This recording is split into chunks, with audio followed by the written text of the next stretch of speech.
Good morning, guys. Today I'm thinking about lots of different things. Yesterday I sent a post to one of my gastro consultant colleague in India asking if he would see my YouTube video and comment and maybe subscribe. And I told in the same post that my mission is to transform health without medicine, mental and physical. And he replied me back saying that he thinks we do need medicine for health. So I was a bit puzzled because this is a very close friend of mine. We did our MD together and he got trained in UK, went back to India and settled there. He's one of the most sincere, hardworking, patient focused doctor I know. So, isn't it strange that most of the doctors, Western doctors, gastroenterologists, still thinks that we do need medicine for to transform our health? That's a pity, isn't it? Because medicine can be easily fixed. Sorry, did I say medicine? Health can be easily fixed, and in fact, blossom, flourish, only focusing on few key principles. We were born healthy. We are supposed to be healthy, but we change our surrounding genetic makeup. The DNA hasn't changed. It takes centuries, maybe millennia to change our DNA makeup. So what has changed radically, drastically? It's our environment that's changed. The digital world has changed. The industrial revolution has changed. Our food industry has changed. The packaged food has changed. Now we have got freeze full of stuff, and to keep those stuff on long time on the shelves, we added food preservatives, emulsifiers, and those are not natural stuff, and that's what is killing us. And we become lazy. We don't move, we don't walk, we don't run, we don't sweat. That is killing us. And we don't interact with other people. We don't know how to be friendly. We look at a stranger and think that the stranger is trying to do something to me. We listen to all the media newses and crime thrillers, and we run some 24/7 thoughts in our brain because we have not been given this adaptive qualities that we need to adapt, because life will throw surprises, life will throw challenges, sometimes even suffering, but we never been taught how to deal with life, how to enjoy life. Yes, sufferings, etc., setbacks will come, but how to flourish, how to remain happy despite that. We never been taught that. Other things, sadly, we never been taught is financial health, because without good finance, without your base being stable, all other stuff will be immaterial. When you are struggling to pay your bills and look after your family, somebody unwell, you have to admit them to hospital. If it's a country that you need to pay and you don't have the money, so rest of my talk will fall flat in your ears. You are not listening. So all of this, how to make money, how to grow money, how to preserve money, uh, none of this been taught. So a lot of the life skill never been taught in schools and colleges, and still we are thrown into the life, handle life, flourish in your life, have a fulfilled life. If you look at a Maslow's hierarchy of needs, we all have got basic needs. Now I'm obviously standing in a developed country, in a beautiful house, etc. So the basic needs, but there are a lot of people who doesn't have a roof over their head, you know and it is not difficult to for all of us to act together to provide all of these basic needs. Now next comes to the purpose, life's purpose, which is a kind of tip of the pyramid. And to be happy, we need basically good sleep, good nutrition, exercise, I call movement rather than exercise, and good emotional intelligence. Know yourself, and then only you will know others. You cannot know or understand others if you don't know what's going in your mind. So that's called EQ, or an IQ, like a brain health, cognitive health, your memory. Then your social health, all of these, and then you go out to the world and interact in a friendly way, helping others, being helped by others. Okay. And I'm talking about financial health because that's I've just mentioned. So finally, all of these five things Again, sleep, nutrition, exercise, emotional health, meditation, breathing exercise, reading holy scriptures, and then go out and join in some community projects, work with other people, go to your church, go to your masjid, go to the temple. If you're not religious, go join a rock climbing group or photography group, a football club. You need to have this social connection outside your place of work, because if you're an adult earning money, you have got a social group in the hospital, in the school, wherever you work, okay? But have another social group, maybe your neighbors, maybe a passion, a club, okay? And on top of that, your life's purpose. What are you doing? What are you trying to kind of, your dream? Like my dream is to share my understanding, share my experience from yesterday's and all these years. 30 years I've been a doctor, to you guys, to see whether it resonates with you. My friend told me, don't preach me. Now, I was really hurt because I'm not a preacher. I don't preach. I share. What I learned, I shared. Yes, some of this will resonate with you. You'll say, yeah. And some of this you will not like. You may stay quiet because you love me and respect me. And some of the things you will outright say, no, this is not right. Why are you saying this? You tell. So that's what debate, that's what discussion happens. That's what we should do. We shouldn't preach and try to convert each other, because if we do, then I'm going to be sort of drowning in my own dogma, and I will become very rigid, and I'm not going to listen to anything, and that's not a scientific mind. So when somebody says don't preach me, that means I have already formed my opinion and I'm going to budge from that opinion. Is that a good approach to life? There's always the other side of the story. I'm happy to see your side of story. Why don't you want to see my side of story? Why don't you think that throwing money at healthcare is not going to solve the problem? Because it hasn't solved for USA. It's not going to solve for UK or India or any China or any other place for that matter.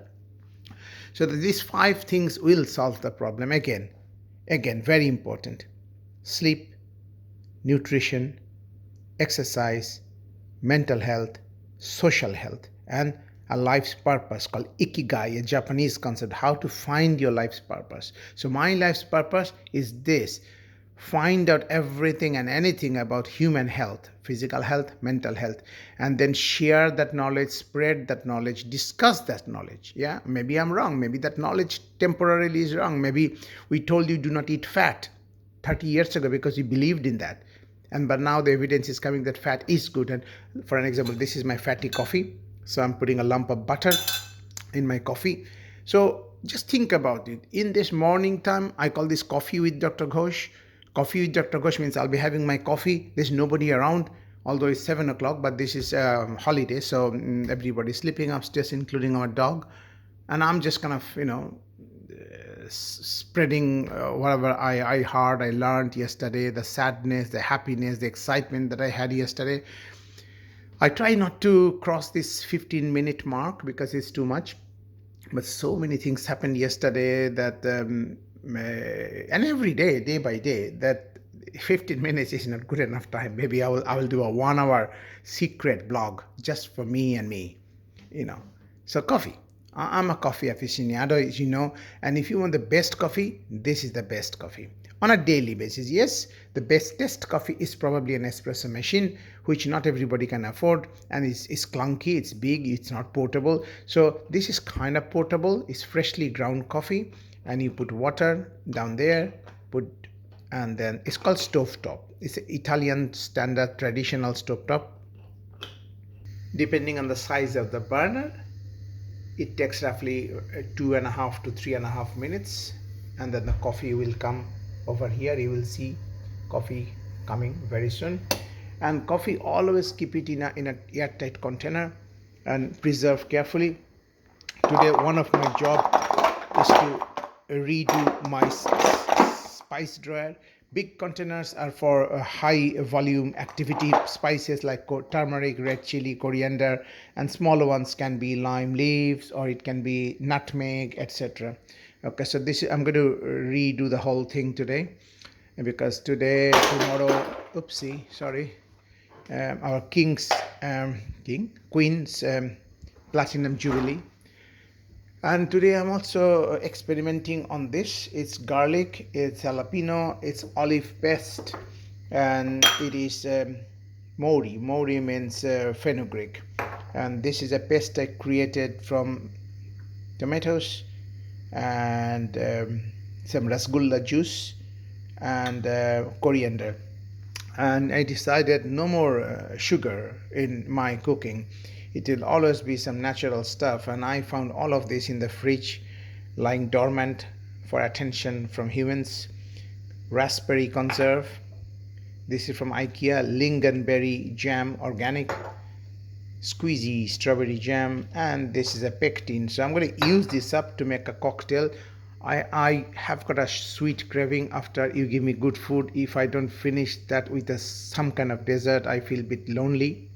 So because of the fact that if I prepare beforehand and I create a nice organic probiotic prebiotic dessert, then that's the best of both worlds, isn't it? I'm giving my gut the good stuff, at the same time I'm giving my mind happiness, pure joy of eating sugary stuff, but in a non-sugary way. You know what I mean? So while I'm getting ready for my morning coffee, 250 ml, I'm showing you this is the second best thing. That's also very portable, no need for flame. You just boil some hot water in an electric kettle and use the same powder, which is now gone in. Yeah. Now this is my third common. In fact, this I don't do. I don't like this. At home, I will always do this, and I've got one of these in my office, and one is here. I use it as well almost daily. And this takes a pot like this. Look, this is my coffee. Can you see? Let me switch off. And obviously majority of the world probably use this because this is easiest. Its shelf life is long, and that's why I don't like it. Anything that has got a long shelf life means bad. You know, for real food rots very quickly, and that's what real food does. And if it's not rotting, that means it's not real food, and if it's not real food, it's not good for your health. Today, other than this experiment, my standard stuff is the fish fry, and I'm going to use this specially made powder I made with gram flour and lots of spices to coat the pabda once I clean all these antennas and stuff, mustache. Okay, some old ladies will have this mustache, you see, because of extra male hormones after menopause, they develop mustache. Anyway, mustache aside, I'm going to clean this bittery bit, the gallbladder area of the fish, and it's very easy. I have developed a very simple trick to clean the head, not my head, this head. Okay, focus. Yes, and then I will fry it, shallow fry it. And today I'm secretly got a cunning plan, a very cheeky, mischievous plan. I'm going to buy an air fryer and I'm going to put it here. It's huge. My wife might freak out, but she is very focused recently on healthy eating.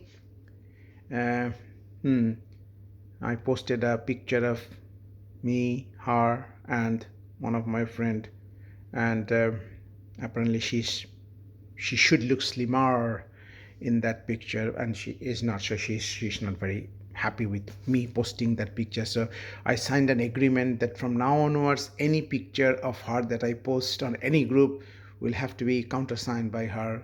I said yes, Her Majesty. She is the boss. She is the queen of this kingdom. I'm the king, but she's the queen, and queen rules. As you know, queen rules. Always. Happy wife, happy life. Anyway, I'm digressing. That's my ADHD. So I'm going to do shombar. Shombar means you fry some masalas in hot oil and then saute the whole thingy together, and that gives a nice flavor to this and a taste and everything. And I'm going to use what I'm going to use. Yes, that's what I'm going to eat. Radhuni. Ooh, little left. Is the closest. See, I'm a bit sad. Only this much left. I better go to East London. Anyway, so this is a spice it's very difficult to get in this country. Radhuni meaning cook. Caraway seed, this is closest family that you can think of, but caraway seed is not radhani anyway. I'm going to use that along with green chilies, and when I will fry it, I will rub the green chili and radhani together to break the shells and get the flavor out. And I'm thinking, although probably I'm not supposed to, fry up some small onion slice and add together. That will be like too good. So finally coming back to my health, because I will always come back to health because I'm a doctor. So for health is very important: gut health, brain health, both cognitive health, IQ, and emotional health, EQ, heart and blood vessel health, circulation, should I say, in general, circulation health, and immune or bone health. And there are tricks and tools to improve all of this. But before you do that, measure your gut health, measure your IQ, EQ, brain health, measure your heart health. And there are traditional ways of measuring, and there are non-traditional, simple, like a population way. Like, for example, if you ask me that I want to know whether my gut is okay or not, how do you check your gut health? First, I take a history about your poop, how you poop, how you feel after you pooping, before pooping, and all that stuff. How distended you feel after eating. Do you feel your stomach is always hungry or always full? All that stuff. That's question. Then I'm going to look at your poop. Just looking at your poop tells me how healthy your gut is, and then I analyze your poop. Obviously, I'm not talking about any bacteria here that we do stool culture, because you are well, you are healthy, more or less, but you want to find out. So you analyze your stool for different microbes, and this is something that traditional gastroenterologist doesn't do. It's not the mainstream, but you can see your microbiome flora. Is it as diverse as rainforest in Amazon, or is it like a Sahara desert? And that tells, is your gut healthy or not healthy? Okay, varied microbiome, one thing. Second, fecal calprotectin, that tells whether there's an inflammation in your gut. And third, if you want to check gut permeability, there are some assays available, coming to be available, to other than the research sector. I think it's inulin absorption and excretion in the urine, and the other is, I believe, lactose mannitol ratio. You can check your gut permeability. Again, not mainstream, mostly research. Bone health, immune health. Okay, immune markers, IL-6, IL-3, interleukin, I mean, then CRP levels, and there are other studies like a small dose of lipopolysaccharide, LPS, and the reaction. Can your body handle that? If you want to watch, there is a video by Wim Hof, because he has been injected with LPS and he at will can activate his immune system. There's a fascinating new neuroscience coming, that how our body actually handles infection and kill infective germs. Then the heart health, blood vessels. The tendency here is to treat numbers. High blood pressure, give medicine. But that should not be it. You need to make your blood vessels more pliable by getting rid of all the calcium deposition and the atherosclerosis. Atherosclerosis happens because of two things: lipopolysaccharide, the bacterial germs from your gut and everywhere else, even mouth cavities, gums. That lipopolysaccharide from the bacterial cell wall, and that binds with lipoprotein, high density LDL. It's not the fluffy big LDL, which is the majority, which is fine, which is like a bouncy beach ball, but the small high density LDLs, the LDL but very high density, they are like bullets, and when they hit areas of turbulence in your blood vessel, it penetrates and it stays there, forming a plaque. And all these LPSs will bind with high density LDL and start off atherosclerotic plaques. Your arteries become stiff, so when the heart squeezes and blood comes in like a gush of blood, so normal blood vessel will go wee, wee, and this blood vessel, because it is stiff, is like As a result, the container is closed and the high pressure of blood coming, so you get isolated systolic hypertension, or you get diastolic hypertension, the low level, 120, 80. And that's because there's always a baseline tension. And that's why the diastolic blood pressure gives you the baseline. It's like hemoglobin A1C gives you the baseline of your sugar level. Similarly, diastolic blood pressure If it is elevated, that means you're always undergoing a stress. All your circulation is stressful. And yesterday, no, day before yesterday, the patient was on my table. Nurses were worried that the diastolic blood pressure is 130. What are you going to do? Should you do endoscopy? With such a high blood pressure, I said, okay, fine. 5 minutes. Patient will take deep breathing in and out, deep breathing in and out. In front of us, everybody's eyes, the blood pressure diastolic dropped from 130 down to 105. There's something called white coat hypertension. Do you know? When patients come to doctor's chamber, just seeing the white coat, which we don't wear anymore because of infection risk, it elevates your blood pressure. So blood pressure can be elevated just by thinking. Only by thinking we can ruin our health. Anyway, so it's a lot of talk. I can talk on this for 1 day, 3 days, 2 days, 1 day, like a workshop. You don't have time. You don't have time. Neither you will have the mental energy level to listen and understand, because you're worried about many other things in life. Anyway, have a great day. I'm going to have a great day. Anyway, I'm going for a 10-kilometer run. I'm going to hospital because, unlike many people, I really find happiness being in the hospital when I'm not working. Because when you're actually in the war zone, fighting battles, sometimes you lose the whole picture.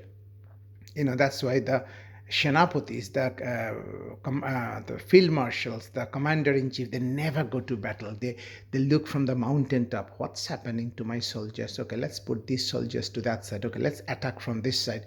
So that's what happened when I go to hospital on a Saturday or Sunday on a holiday, bank holiday like this. It's Jubilee holiday, isn't it? Spring bank holiday. So I'm going to hospital, and I just sometimes wonder in the corridors, catching on the gossips, eavesdropping, see what the patients are talking about. Take a cup of coffee in Costa, buy some stuff from M&S. Look at the weekend team. In the weekend, doctors, they're a bit less stressed because it's a weekend. But weekend is a bad time for our patients because less doctors. So we prioritize only real sick patients. And I think, if you do a survey of what happens at the weekend compared to weekdays, it'll be vastly different. People will say, okay, let Monday comes. Let's. So there's a little bit of inherent bias. A delay will come.